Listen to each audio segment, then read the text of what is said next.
Ma sœur m'a exclu de Thanksgiving parce que j'étais, juste un technicien en climatisation, alors j'ai coupé son financement universitaire.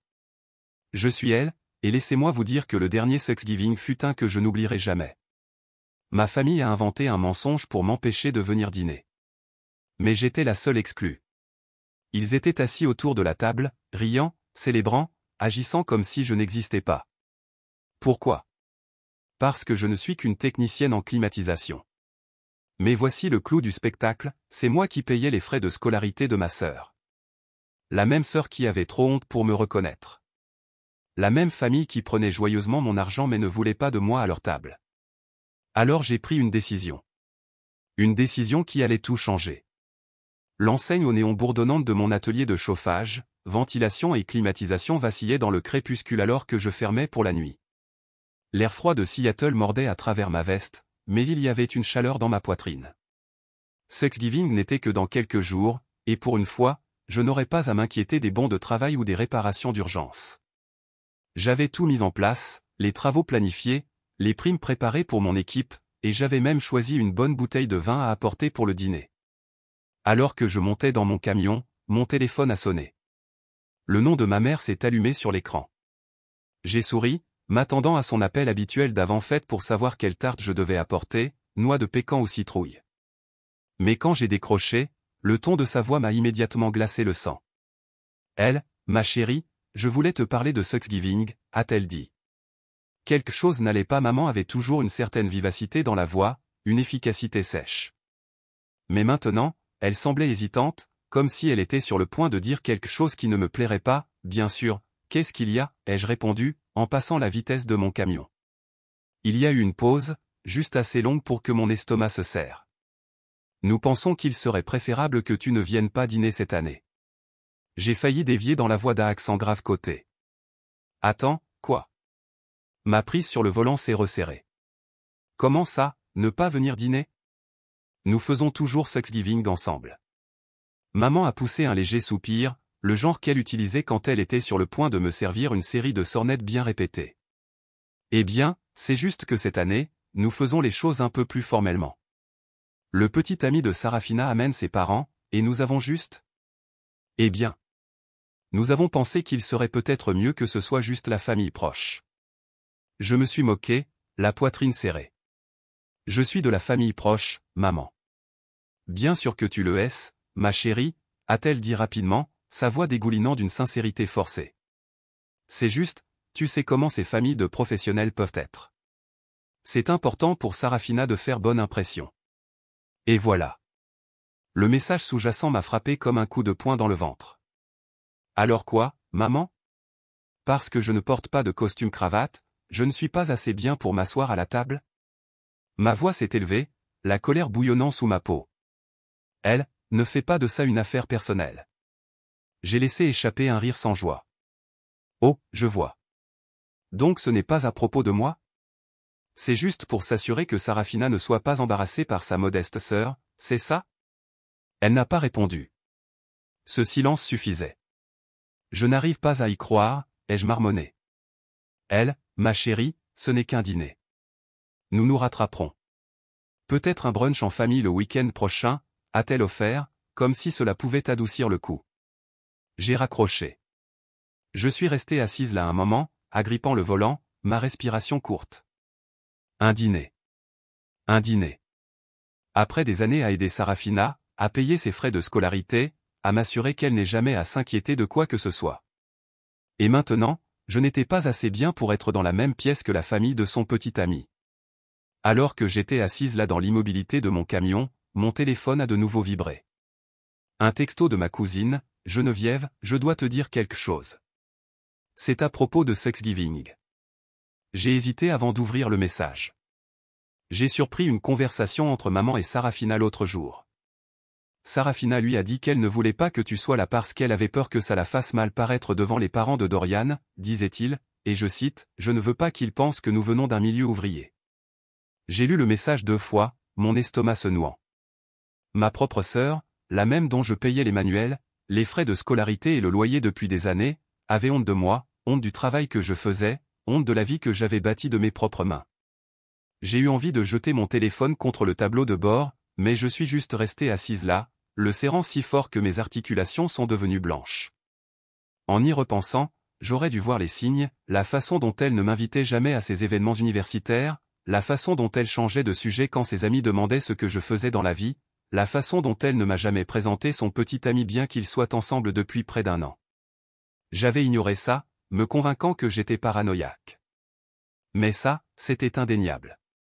Le jour de Thanksgiving est arrivé, et pour la première fois de ma vie, je l'ai passé seul. J'ai essayé de me distraire. J'ai fait un long trajet en voiture, je me suis arrêté dans un dîner pour un café, j'ai même appelé quelques amis, mais rien n'a atténué la douleur dans ma poitrine. Ce soir-là, contre mon gré, j'ai consulté les réseaux sociaux. Les voilà, des photos de famille souriante, la table de dîner parfaitement dressée, Sarafina dans une robe élégante rayonnant à côté de Dorian, ses parents ayant l'air tout aussi distingués. Et moi, je n'étais nulle part en vue. C'est à ce moment-là que quelque chose en moi a basculé. Si je n'étais pas assez bien pour m'asseoir à leur table, alors mon argent n'était pas assez bien pour payer les frais de scolarité de Sarafina. J'ai donc pris une décision qui allait tout changer. Le lendemain matin, je me suis réveillée en me sentant plus légère.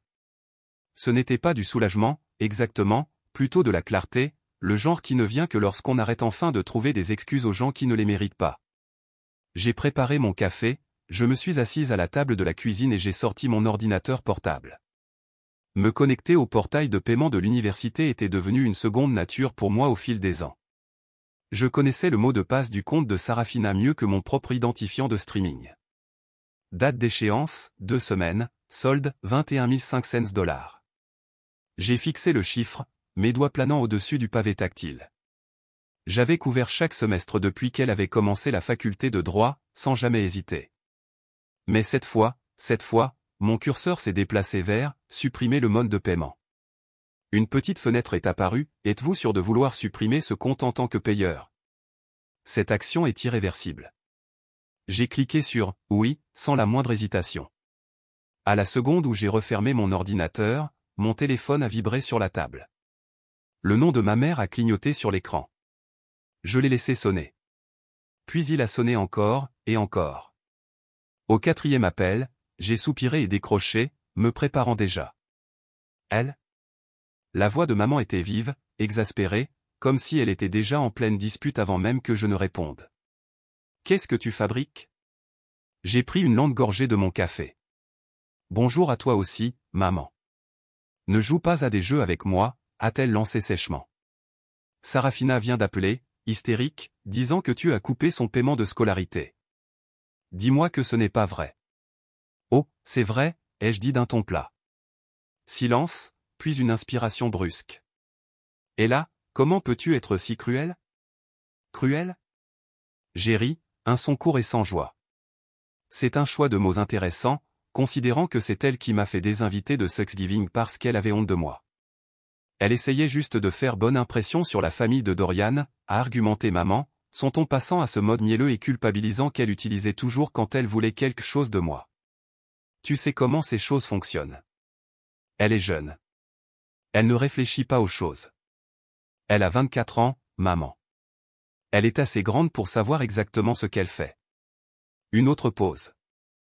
Puis, l'inévitable, tu avais promis de la soutenir pendant ses études, elle, non, ai-je corrigé, ma prise se resserrant sur ma tasse. J'ai promis d'aider ma sœur, pas quelqu'un qui me traite comme si j'étais jetable. Elle ne le pensait pas comme ça. Elle le pensait exactement comme ça. Maman a poussé un soupir frustré. Tu réagis de manière excessive. La famille fait des sacrifices les uns pour les autres. C'est juste ce que nous faisons. J'ai ravalé un rire amer. C'est drôle comme la famille ne s'applique que lorsque c'est moi qui donne. Quand c'est à mon tour d'attendre un peu de respect de base, soudainement j'en demande trop.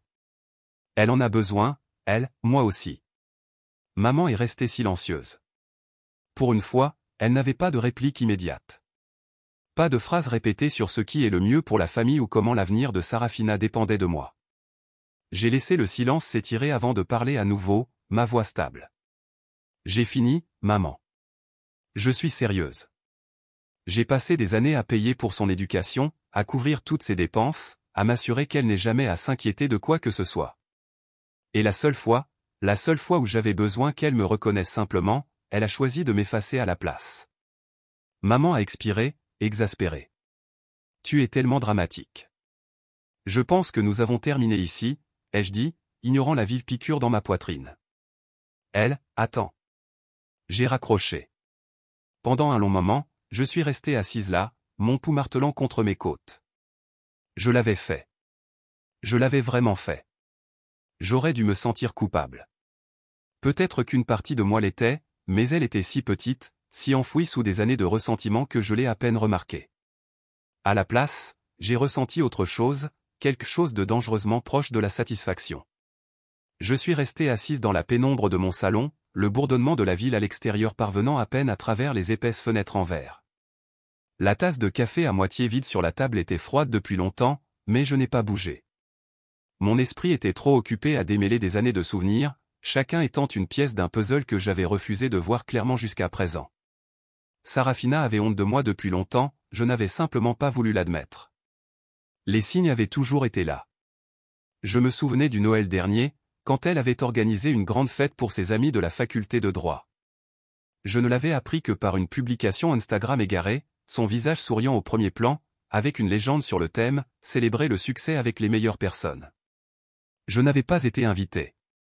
Quand je l'ai confrontée, elle m'a donné une excuse hâtive sur le fait que c'était juste une petite chose et pas très important. J'ai laissé passer. Puis il y a eu la fois où je lui ai rendu visite sur le campus. J'étais dans le coin pour un travail et je me suis dit que j'allais m'arrêter pour l'emmener dîner. Quand elle m'a vu marcher vers sa résidence universitaire, ses yeux ont balayé les alentours comme si elle avait peur que quelqu'un me voie. Elle m'a à peine laissé entrer, expédiant les banalités, avant d'inventer une excuse à propos d'un groupe d'études auquel elle devait se rendre. Et les présentations. Mon Dieu, les présentations. Chaque fois que je rencontrais ses amis, elle ne disait jamais « Voici ma sœur », elle, c'était toujours juste « Oh, c'est de la famille ». Comme si ma véritable identité était quelque chose qu'il valait mieux laisser vague. Je m'étais dit que ce n'était pas intentionnel, qu'elle était juste distraite, occupée, jeune. Mais ce n'était pas ça. Elle avait honte de moi depuis le début. La prise de conscience m'a brûlé, une sorte de colère lente et bouillonnante qui ne concernait pas seulement elle, mais moi aussi. Pendant des années, j'avais laissé faire. Je l'avais laissé prendre ce que je lui donnais, je l'avais laissé me rabaisser, je l'avais laissé s'en tirer avec des choses, parce que je pensais que la famille signifiait quelque chose. Mais la famille ne devrait pas être conditionnelle, et l'amour ne devrait pas être assorti de clauses en petits caractères. Je me suis tourné vers mon ordinateur portable, les doigts planant au-dessus du clavier. C'était presque un réflexe maintenant, me connecter au portail de paiement de l'université, vérifier les dates d'échéance, m'assurer que tout était en ordre. Mais cette fois, l'écran semblait différent. Frais de scolarité du semestre suivant, 21 500 $ dus dans 2 semaines. J'ai fixé le chiffre, mon estomac se tordant. Combien de nuits tardives avais-je travaillé pour m'assurer que cet argent soit là? Combien de vacances avais-je sauté? Combien de fois avais-je fait passer ses besoins avant les miens? Et pourquoi? Pour qu'elle puisse prétendre que je n'existais pas quand ce n'était pas pratique? Non, pas cette fois.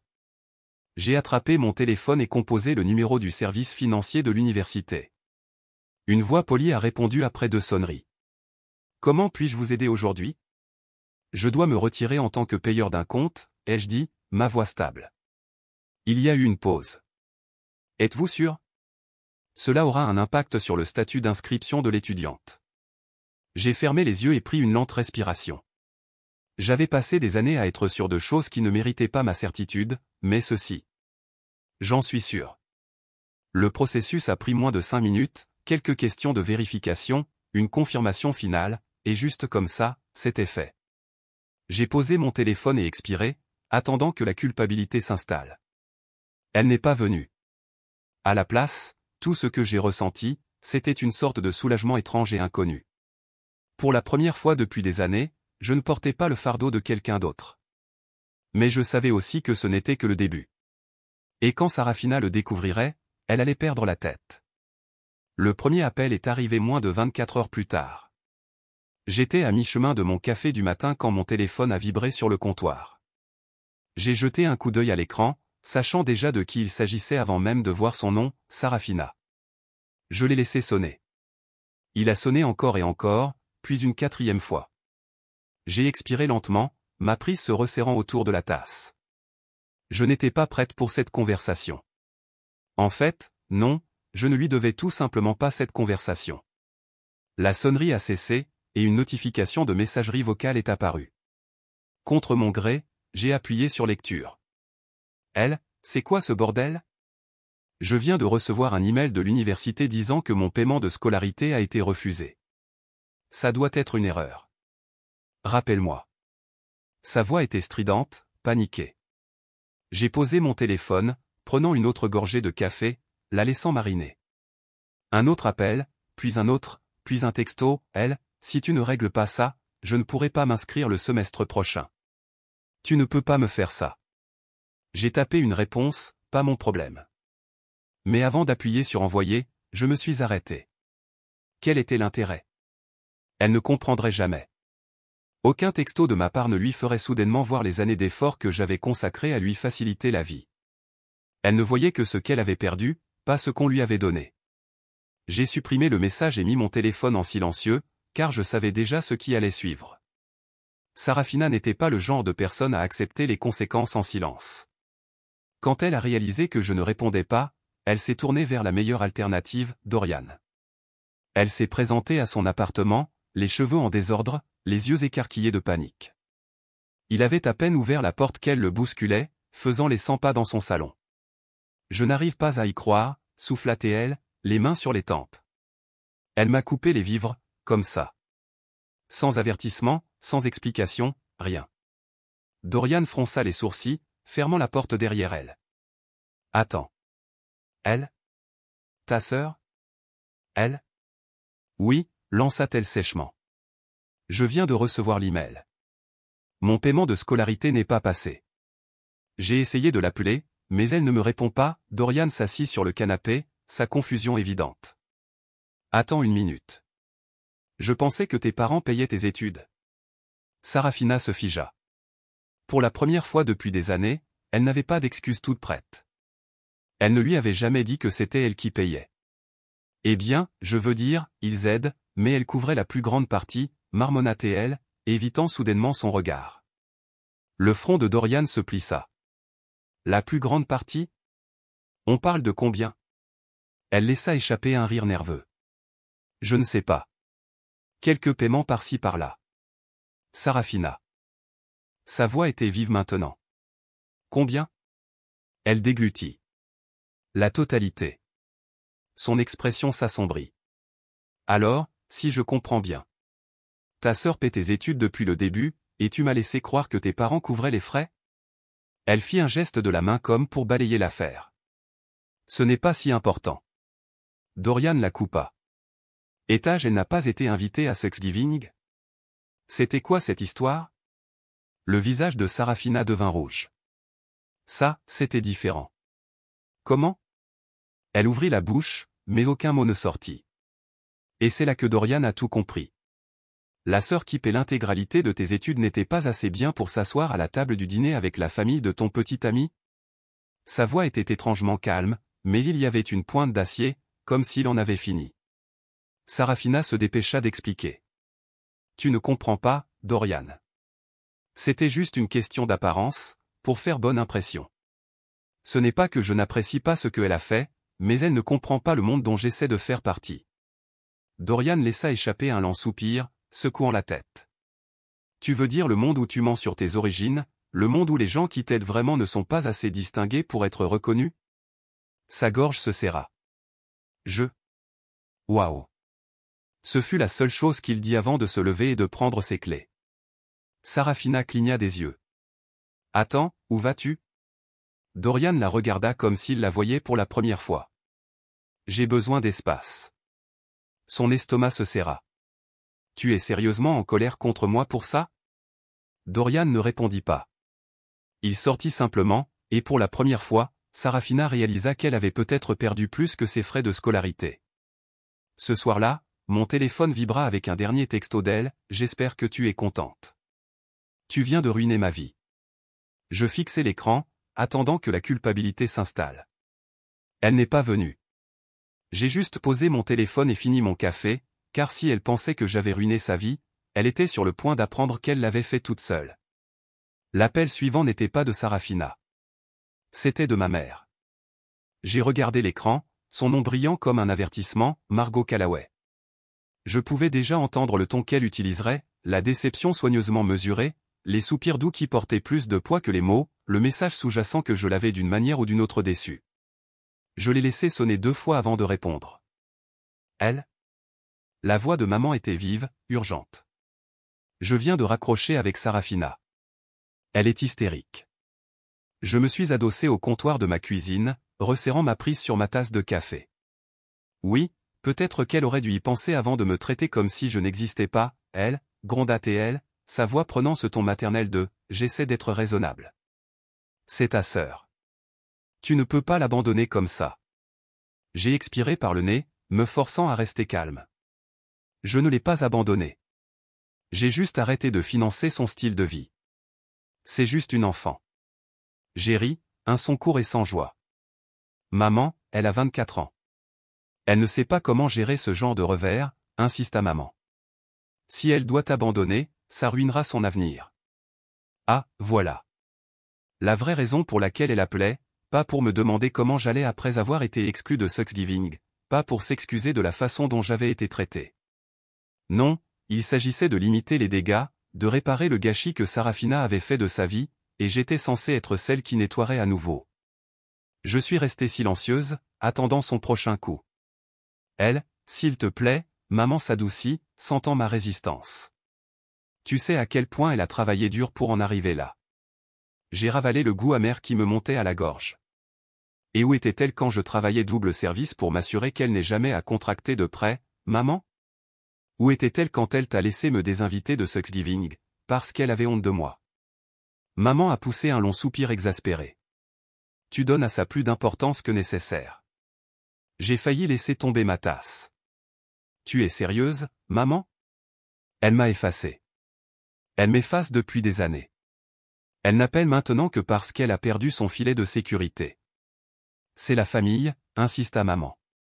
On s'entraide. C'est drôle comme ça ne fonctionnait que dans un sens. J'ai secoué la tête, m'éloignant du comptoir et arpentant la cuisine.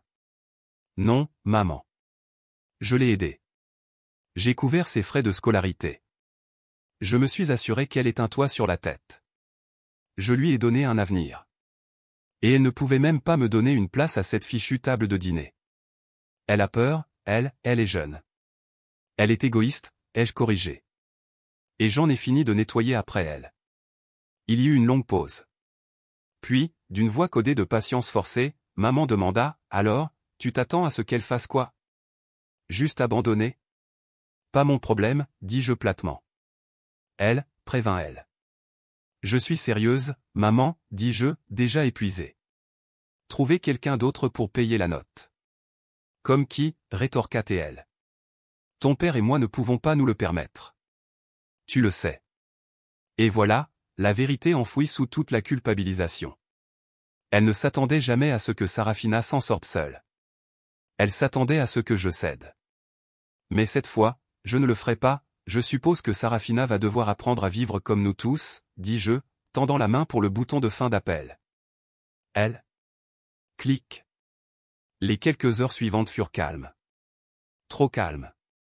Puis, un par un, les autres ont commencé à appeler. Papa fut le premier.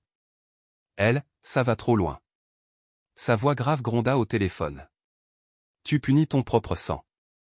Puis, tante de Lila, je n'aurais jamais pensé que tu serais si sans cœur. Oncle Larry, ce n'est que de l'argent, elle et tu en gagnes beaucoup. Ne sois pas mesquine.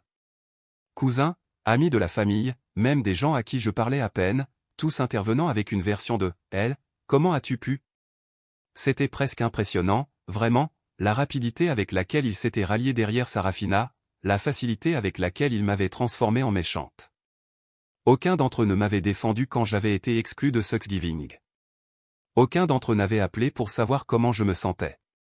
Mais à la seconde où Sarafina a perdu ses paiements de scolarité, c'est soudainement devenu une crise. J'ai laissé leurs messages s'accumuler, non lus. Puis, juste avant minuit, maman a rappelé. Cette fois, j'ai décroché.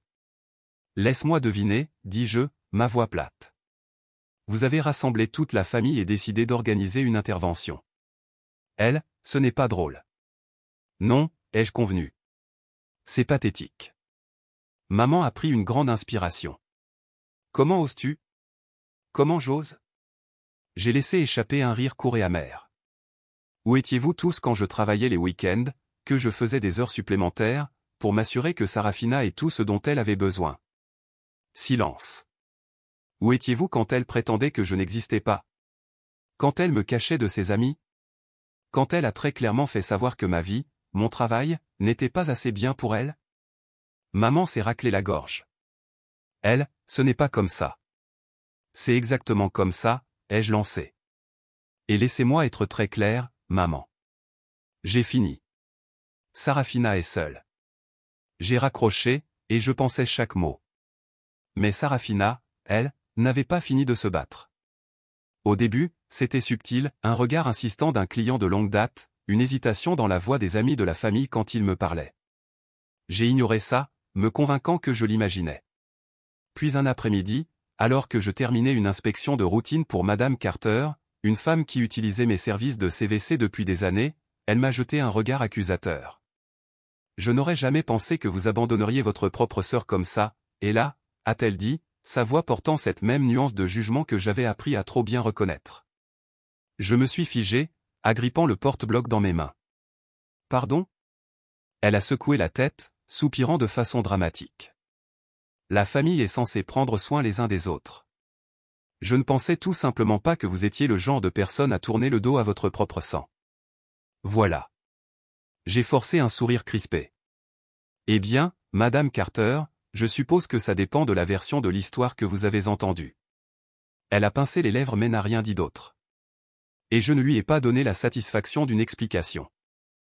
Au lieu de ça, je suis monté dans mon camion, j'ai sorti mon téléphone, j'ai ouvert les réseaux sociaux, et c'était là, Sarafina avait été occupée. Ses publications étaient vagues mais ciblées, soigneusement formulées pour se faire passer pour la victime sans jamais me mentionner directement, certaines personnes aiment l'argent plus que la famille. Tellement décevant. J'ai toujours cru qu'il fallait soutenir ses frères et sœurs. Apparemment, tout le monde ne ressent pas la même chose. Les commentaires étaient remplis de sympathie, je n'arrive pas à croire que ta propre famille te ferait ça. Tu mérites mieux, ma belle. Reste forte. Tu as toujours été la plus douce. Les gens comme ça regretteront leur choix un jour. J'ai fait défiler les messages, incrédule. Mon estomac s'est serré en voyant des noms familiers, des parents éloignés, des amis de la famille, des gens qui ne m'avaient même pas envoyé un texto après Thanksgiving, se ralliant maintenant derrière elle comme si elle était une sorte de victime sans défense. Et puis, comme par hasard, mon téléphone a commencé à sonner. Ma tante, puis mon oncle, puis ma mère. J'ai mis tous les appels en silencieux. Je savais ce qu'ils allaient dire avant même qu'ils n'ouvrent la bouche. J'étais passé de membre de la famille à méchante en quelques jours. Tout ça parce que j'avais refusé de continuer à jouer mon rôle de pourvoyeur silencieux. J'ai jeté mon téléphone sur le siège passager et démarré le moteur. Assez. J'en avais fini de la laisser contrôler le récit. Je n'ai pas appelé à l'avance, je ne l'ai pas prévenu que j'arrivais. Je me suis garé devant l'appartement de Sarafina, j'ai marché directement jusqu'à sa porte et j'ai frappé fort. Il a fallu quelques instants, puis la porte s'est ouverte. Sarafina se tenait là, son téléphone toujours à la main, ses yeux s'écarquillant légèrement, avant de composer une expression plus calme. Elle, dit-elle doucement. À quoi dois-je ce plaisir? Je l'ai poussée pour entrer dans l'appartement sans attendre d'invitation. Elle a ricané, fermant la porte derrière moi. Oh, entre. Ne te gêne pas, je me suis retourné pour lui faire face, la mâchoire serrée. Qu'est-ce que tu crois que tu fais, bon sang? Elle cligna des yeux, feignant l'innocence. Je n'ai aucune idée de ce dont tu parles. J'ai ri froidement, sortant mon téléphone de ma poche et lui montrant sa dernière publication. Oh, tu ne sais pas? Parce que ça ressemble diablement à une tentative de me faire passer pour un monstre sans cœur. Ses lèvres se retroussèrent en un rictus. Je ne fais que dire la vérité. Mes doigts se sont crispés autour de mon téléphone. La vérité? La vérité, c'est que j'ai payé tes frais de scolarité pendant des années pendant que tu prétendais que je n'existais pas. La vérité, c'est que je t'ai tout donné, Et tu as quand même agi comme si j'étais inférieur à toi. Elle croisa les bras. Et maintenant tu es en colère parce que les gens voient enfin qui tu es vraiment. J'ai fait un pas de plus, baissant la voix. Non, Sarafina, tu devrais être en colère parce que ce petit jeu auquel tu joues, il ne se terminera pas comme tu le penses. Son rictus vacilla légèrement. Oh, s'il te plaît, ricana-t-elle. Tu penses que les gens vont se retourner contre moi? J'ai bâti des relations, elle. J'ai des relations. Pendant ce temps, toi, quoi? Tu répares des climatiseurs? Tu penses vraiment que ça fait de toi quelqu'un? Ma mâchoire s'est crispée, mais je n'ai pas laissé ces paroles m'atteindre. Plus maintenant. J'ai simplement souri. Vas-y, Sarafina. Continue à mentir. Continue à jouer ton petit jeu, continue à manipuler les gens pour qu'ils pensent que tu es la victime. Je me suis tourné vers la porte, la main sur la poignée. Puis, juste avant de partir, je l'ai regardé. Parce que quand tout ça s'effondrera sur toi, je ne serai pas là pour te sauver. Et elle était sur le point d'apprendre à quel point elle était vraiment seule. Parce que son petit monde parfait commençait déjà à s'effondrer. Je n'ai rien eu à faire.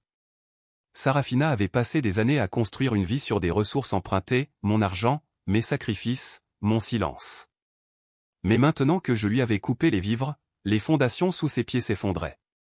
Et le plus beau, c'est qu'elle ne pouvait s'en prendre qu'à elle-même. Dorian fut le premier à réaliser que quelque chose n'allait pas. Ça a commencé par un simple message, envoyé anonymement, dans sa boîte de réception tard dans la nuit. Savais-tu que ta petite amie ment sur qui paie ses frais de scolarité? Au début, il a ignoré.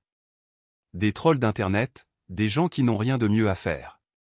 Mais quelque chose le rongeait, un sentiment de malaise qu'il ne pouvait pas ignorer. Il a commencé à creuser. Il a contacté l'université, se faisant passer pour Sarafina. Il lui a fallu 3 essais pour joindre le bon service, mais quand il l'a finalement fait, la réponse était claire. Ses frais de scolarité n'avaient pas été payés. Ni par elle, ni par ses parents. Aucune trace de paiement pour le semestre à venir, aucune transaction programmée, juste un long historique de paiement d'un sponsor maintenant supprimé, El Callaway. Ce soir-là, quand Sarafina s'est présentée à son appartement en s'attendant à une autre soirée de vin et de romance soigneusement orchestrée, elle a été accueillie par toute autre chose. Dorian se tenait à la porte, les bras croisés, le téléphone à la main. Son expression était illisible, mais sa voix était froide. Pourquoi ai-je dû apprendre par quelqu'un d'autre que elle payait tes études? Sarafina cligna des yeux. Quoi? Dorian s'écarta, la laissant entrer, mais elle sentit déjà le changement dans l'air. La chaleur entre eux avait disparu. J'ai appelé l'université, continua-t-il en fermant la porte derrière elle. Je voulais voir s'il y avait un moyen de t'aider avec tes frais de scolarité, puisque tu étais si stressé à ce sujet. Mais imagine ma surprise quand ils m'ont dit que tu n'avais même pas de plan de paiement mis en place, parce que ta sœur couvrait tout. La bouche de Sarafina s'ouvrit, puis se referma. Elle déglutit difficilement, secouant la tête. Dorian, ce n'est pas si important. Sa voix était vive maintenant. Tu m'as menti. Tu m'as laissé croire que tes parents payaient tes études, que tu avais tout sous contrôle, alors que depuis le début c'était l'argent de elle qui te maintenait à flot. Elle essaya d'attraper sa main, son expression se fondant en quelque chose de plus doux, de répéter. Je ne voulais juste pas que tu penses que j'étais une sorte de cas de charité. Dorian se recula. Oh, ne me sers pas ça. Tu n'as eu aucun problème à utiliser elle comme un distributeur de billets ambulants. Et maintenant qu'elle a enfin arrêté de financer ta vie, tu essaies de ruiner sa réputation. Sarafina balbutia, je veux dire. Dorian laissa échapper un rire sans joie. Je n'arrive pas à croire que j'ai été aveugle à ce point. Il secoua la tête, passant une main dans ses cheveux. Je ne sais même plus qui tu es. Sa poitrine se serra. Dorian? Il expira lentement, puis la regarda dans les yeux. Je pense que tu devrais partir. Elle le fixa, stupéfaite. Tu romps avec moi. Je ne peux pas être avec quelqu'un qui ment si facilement, dit-il simplement. Les mots la frappèrent plus durement qu'elle ne s'y attendait. Pour la première fois, Sarafina sentit quelque chose se briser en elle. Elle se tourna vers la porte, attendant, espérant qu'il l'arrêterait. Il ne le fit pas.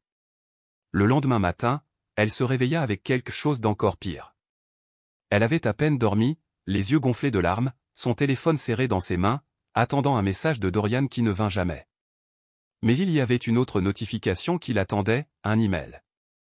Objet, dernier avertissement, paiement des frais de scolarité en retard. Elle se redressa, le cœur battant. Chère mademoiselle Callaway, ceci est votre dernier avis concernant votre solde de scolarité impayé. Si le paiement n'est pas reçu dans les 48 heures, vous serez automatiquement désinscrite de vos cours. Cordialement, service financier de l'université. L'estomac de Sarafina se serra. Ce n'était pas possible. Elle se leva en hâte, les mains tremblantes, en cliquant sur le portail étudiant. Le solde était toujours là. Pas de paiement en attente, pas de prolongations accordées. Son esprit s'emballa. Un prêt. Elle pouvait demander un prêt étudiant. Elle sortit le formulaire de demande, tapant les informations de ses parents, sachant qu'elle en aurait besoin comme co-signataire. Refusé. Mauvais crédit. Trop de dettes impayées. Elle serra les dents et essaya de nouveau, en utilisant un autre prêteur. Refusé. Ses mains se crispèrent en poing. Ça ne devait pas se passer comme ça. Ce n'était pas sa vie. Elle prit son téléphone, faisant défiler jusqu'au nom de Dorian. Elle hésita, puis appuya sur appeler. Messagerie vocale. Elle rappela. Messagerie vocale. Des larmes brûlaient ses yeux alors qu'elle passait au contact suivant, son doigt plana au-dessus du bouton d'appel. Mais quand elle appuya dessus, l'écran afficha immédiatement « L'utilisateur vous a bloqué ». Elle était à court d'options. Pour la première fois, Sarafina vraiment réalisa, à quel point elle était seule. Alors, Sarafina a fait ce qu'elle faisait toujours, elle a attaqué.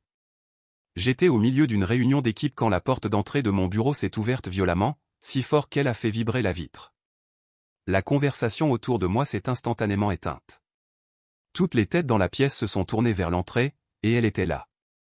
Sarafina se tenait dans l'encadrement de la porte, les cheveux en désordre, les yeux rougis, le souffle court, comme si elle avait sprinté jusqu'ici dans une rage aveugle. L'expression de son visage était de la pure fureur. « Tu as ruiné ma vie », a-t-elle hurlé.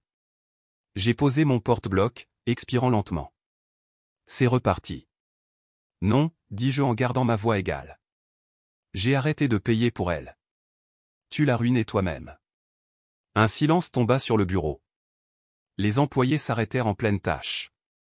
Quelques clients dans la salle d'attente échangèrent des regards nerveux, mais Sarafina s'en fichait. Elle se fichait du public ou de la scène qu'elle provoquait. Elle était là pour s'assurer que je souffre. Tu m'as abandonné, cracha-t-elle en s'avançant davantage. Tu m'as laissé sans rien. Comment as-tu pu faire ça à ta propre sœur? Je croisai les bras, m'appuyant contre mon bureau. C'est drôle. Je ne me souviens pas que tu m'aies appelé ta sœur quand tu mentais à ton petit ami sur l'origine de l'argent de tes frais de scolarité. Sa mâchoire se serra. C'est différent. Vraiment? J'ai incliné la tête. Parce qu'il me semble que tu ne me reconnais que quand tu as besoin de quelque chose. Ses yeux balayèrent la pièce, comme si elle cherchait un allié. Quelqu'un qui verrait son point de vue. Quelqu'un qui la soutiendrait. Personne ne le fit. Alors, elle passa au plan B, levant le menton, elle éleva la voix, s'assurant que tout le monde dans la pièce puisse entendre. Elle a abandonné sa propre famille. Rien. Elle est égoïste. Elle ne se soucie que d'elle-même. Silence. Elle n'est pas celle que vous pensez tous qu'elle est. Le poids de ces mots flotta dans l'air, mais il n'y eut aucune réaction, aucune sympathie, aucune indignation en sa faveur, juste la désapprobation silencieuse de gens qui avaient vu en temps réel quel genre de personne elle était. Et puis, du coin de la pièce, mon employé le plus ancien, Harry, s'avança. « Madame, dit-il, sa voix calme mais ferme. Vous devez partir. » Sarafina se tourna brusquement vers lui. « Pardon ? Ceci est un lieu de travail, continua Harry, imperturbable. Et vous le perturbez. Je suis sa sœur, hurla-t-elle. Harry cligna à peine des yeux. Et ceci est son entreprise. Vous êtes en train d'empiéter sur une propriété privée. Sarafina laissa échapper un son étranglé et frustré. Vous ne comprenez pas. Elle me laisse sans rien. Elle ruine mon avenir. Harry ne broncha pas, non, madame. Elle a juste arrêté de vous laisser profiter d'elle. C'était ça. Ce fut le moment où la prise de conscience s'installa. Personne ici n'était de son côté. Plus maintenant. La sécurité est arrivée en quelques minutes, appelée par un de mes employés, sans même que j'aie besoin de dire un mot. Ils l'ont escortée dehors pendant qu'elle criait et jurait, sa voix résonnant dans la rue. Et juste comme ça, elle était partie. Plus tard ce soir-là, mon téléphone a sonné. J'ai failli ne pas répondre, mais une partie de moi savait que c'était la dernière fois qu'ils essaieraient, la dernière fois qu'ils prendraient la peine. J'ai soupiré et décroché.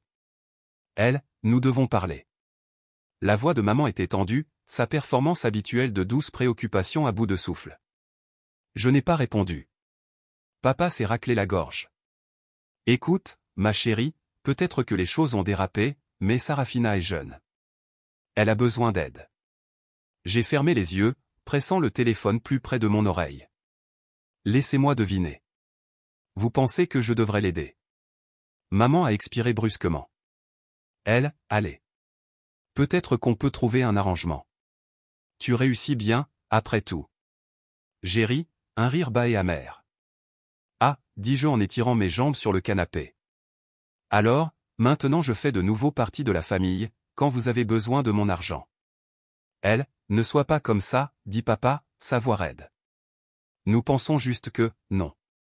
Silence. Vous pensez que je vais céder, que je ferai ce que j'ai toujours fait, que je sacrifierai ma paix pour son confort. J'ai secoué la tête, même s'il ne pouvait pas me voir. Mais j'ai fini. Trouver un autre distributeur de billets. Et sur ce, j'ai raccroché. Et pour la première fois, je me suis senti vraiment libre. Mais la liberté a un coût. Les premiers jours, après avoir coupé les ponts avec ma famille, furent étrangement calmes. Pas d'appels, pas de textos, pas de messages vocaux culpabilisants essayant de retourner mes propres émotions contre moi, juste le silence. C'était un sentiment étrange, cette nouvelle solitude. Après des années à être bombardé de leurs demandes, de leurs manipulations, de leurs attentes, j'étais libre. Et pourtant, il y avait toujours cette petite partie de moi qui s'attendait à ce que mon téléphone sonne à tout moment, que quelqu'un intervienne avec un autre plaidoyer désespéré. Mais personne ne l'a fait. Au lieu de cela, les jours se sont écoulés, paisibles et ininterrompus, et pour la première fois, je me suis permis de respirer. C'est Geneviève qui a finalement rompu le silence. J'étais en pause déjeuner, assise devant mon bureau avec un café à la main, quand son nom est apparu sur mon téléphone. J'ai hésité un moment avant de répondre. « Salut », dis-je en me penchant en arrière sur ma chaise. « Salut », répondit-elle, sa voix plus douce que d'habitude. « Je voulais prendre de tes nouvelles, voir comment tu tiens le coup. » J'ai expiré, laissant mes yeux dériver vers le ciel d'hiver. Honnêtement, mieux que ce à quoi je m'attendais. Il y eut une pause. Alors, supposa-t-elle, mais je me suis aussi dit que tu voudrais savoir ce qui se passe avec eux. Je n'ai pas demandé qui étaient, eux. Je le savais déjà. Pourtant, je n'ai pas répondu tout de suite. Est-ce que je voulais savoir? Est-ce que ça avait même de l'importance? Geneviève a pris mon silence comme une permission de continuer. Sarafina est retournée vivre à la maison, dit-elle d'un ton neutre. Elle fait une pause dans ses études. Elle dit qu'elle va trouver des solutions, mais, eh bien, tu sais comment elle est. J'ai fermé les yeux, sans surprise. Et tes parents, ai-je demandé, connaissant déjà la réponse. Ils ont des difficultés financières. Mais, bien sûr, ils n'admettront pas que tu avais raison, dit-elle avec un petit rire sans joie. Ils te rejettent toujours la faute pour tout. Comme si c'était de ta faute si Sarafina a brûlé tous les ponts qu'elle avait. J'ai hoché la tête pour moi-même, prenant une gorgée de mon café. Ça semble logique. Ils ne changeront jamais, elle, dit-elle après une pause. J'espère que tu le sais. Je le sais, ai-je murmuré. Je pense que je l'ai toujours su. Je n'étais juste pas prête à l'accepter avant. Eh bien, soupira-t-elle. Pour ce que ça vaut, je pense que tu as fait ce qu'il fallait. Un petit sourire se dessina au coin de mes lèvres. Merci, Jen. De rien, dit-elle. Et, joyeux Noël. Tu en mérites un bon cette année. La veille de Noël, je me suis retrouvée assise à mon bureau, à regarder les plans d'expansion de mon entreprise.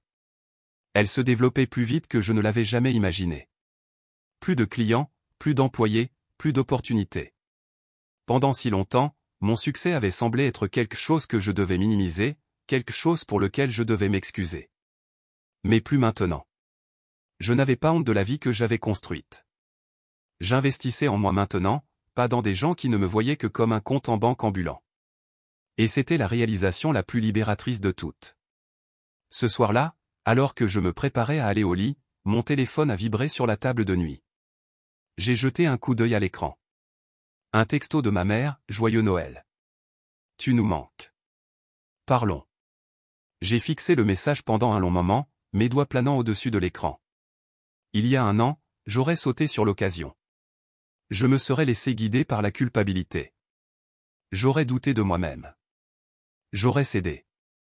Mais pas cette fois. J'ai pris une profonde inspiration, j'ai expiré lentement, puis j'ai supprimé le message. Je n'avais plus rien à dire. Pour la première fois de ma vie, je me suis choisi, et c'était sacrément bon. Avant de conclure, laissez-moi vous donner matière à réflexion, la vie a une façon de nous enseigner des leçons difficiles, surtout en ce qui concerne la famille. On nous élève en croyant que la famille est tout. Que quoi qu'il arrive, nous devrions toujours être là pour eux. Mais que se passe-t-il lorsque cette loyauté est à sens unique? Lorsque vos sacrifices sont attendus mais jamais appréciés. S'éloigner d'une dynamique familiale toxique ne signifie pas que vous ne les aimez pas. Cela ne signifie pas que vous êtes égoïste. Cela signifie que vous vous choisissez enfin. Et ce n'est pas quelque chose dont il faut avoir honte. C'est quelque chose dont il faut être fier. S'il y a une chose que j'espère que vous retiendrez de mon histoire, c'est ceci, votre valeur ne se mesure pas à ce que vous pouvez faire pour les autres. Vous n'êtes pas un distributeur de billets. Vous n'êtes pas un tremplin. Vous méritez le respect, même de la part des personnes qui partagent votre sang. Maintenant, je veux vous entendre. Avez-vous déjà dû fixer des limites avec votre famille? Avez-vous déjà quitté une situation qui vous épuisait? Dites-le moi dans les commentaires. Je lis chacun d'entre eux. Et si cette histoire a résonné en vous, si elle vous a fait vous sentir vu, laissez un dans les commentaires, ou dites-moi d'où vous regardez. Si vous ne l'avez pas aimé, dites-moi pourquoi. Je veux connaître vos pensées. Assurez-vous de vous abonner à la chaîne pour ne pas manquer la prochaine histoire. Croyez-moi, nous en avons beaucoup d'autres à raconter. Merci d'avoir regardé, et souvenez-vous, se choisir soi-même n'est jamais le mauvais choix. À la prochaine.